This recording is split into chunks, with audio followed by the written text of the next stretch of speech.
Anybody glad to be saved tonight? I mean, really excited about being saved. It seems that being saved has become something that we enjoy talking about. Even sometimes enjoy it when there's a party atmosphere in the church.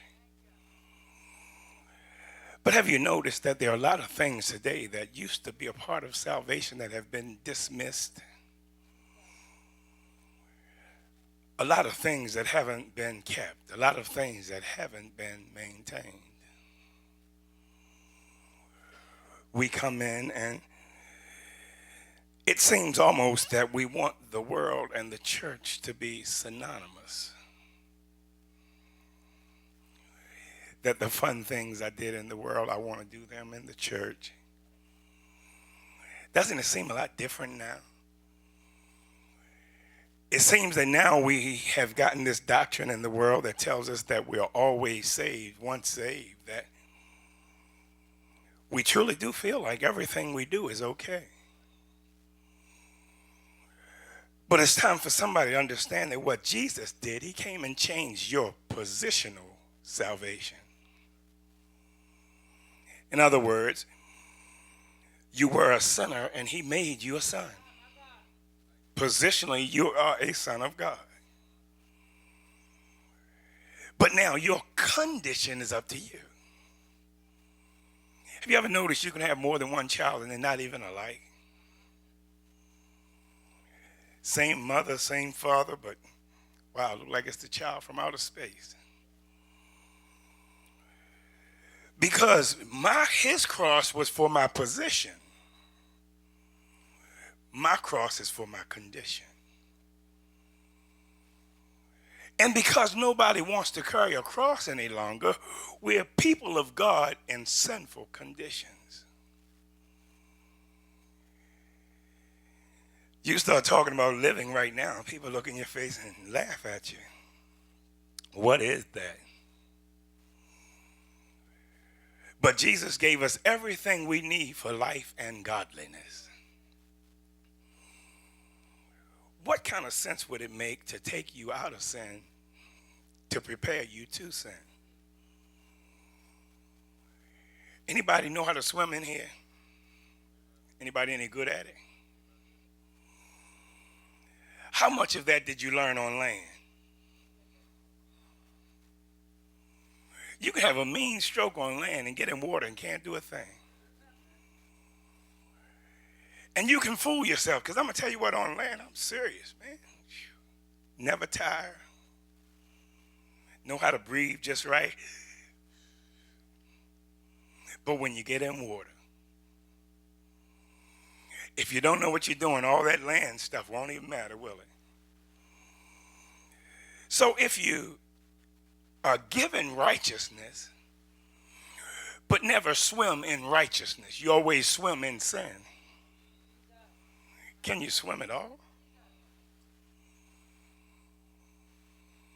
But it seems that we've considered that since he made me righteous, whatever I do, I'm already righteous. But what about your condition? I'm not talking about your position. And salvation is also conditional, like it's positional. And we being responsible for our condition seem not to care any longer what condition I'm in. I come in church and I have a ball. But the minute I'm done, anything goes. Anybody hearing me tonight? That sometimes it's so close that you can get so close to it that if you're not careful, your theology will change too. Because those who teach these doctrines have gotten skillful at it.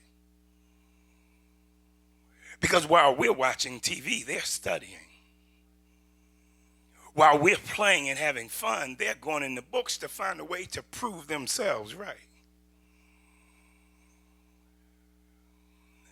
Paul says in Philippians that he suffered the loss of all things and counted it gain. In other words, everything that I was, I no longer am. And while the world might look at me like I lost something, I really gained everything. But how many can call putting God first gain today? We have become such great academics, and God knows that is a wonderful thing. But with the diligence that you treat academia, do you treat your God that way? Are you just as diligent about him as you are about that? Where is your first love?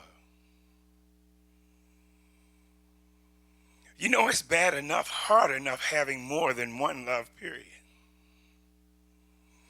But since you do, you just definitely got to have priority, don't you? Suppose, now you went home today and you found out the dude you met at work you love more than your husband. It's going to be some problems, isn't it?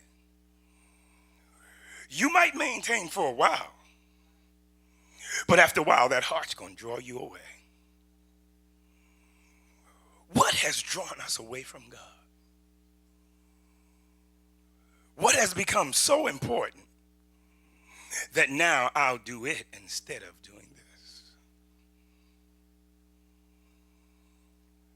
That has become so important to me that God understands. Anybody ever heard that one before? God understands.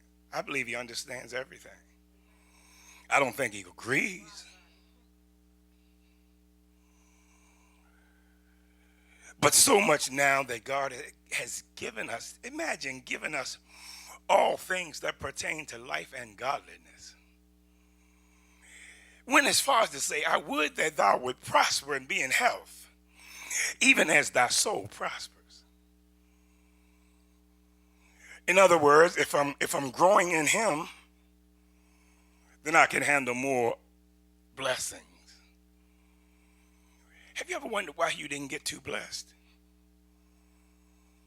Could it be because your soul didn't prosper that much? Could it be that God knew that if he blessed you beyond measure, you wouldn't even be in the building? But a direct correlation between your blessing and your growing in grace. It's something to think that I could be well if I get my soul right. I'm not trying to tell you every time you get sick something wrong with your soul, nor every time you get broke. But isn't it something to consider that perhaps I can't get well by taking medicine, but perhaps I can outgrow my sickness? Perhaps I can outgrow my poverty. And it all hinges on my relationship with him. See, that's one of the burdens of leadership. It's hard to outgrow anything because you got to grow ahead of so many that when one thing not bogging you down, something else is. And it's easy to get overcharged. That's why I caution leaders, be mindful that your prayer life is what it ought to be. Because if not, in a little while between homework and church,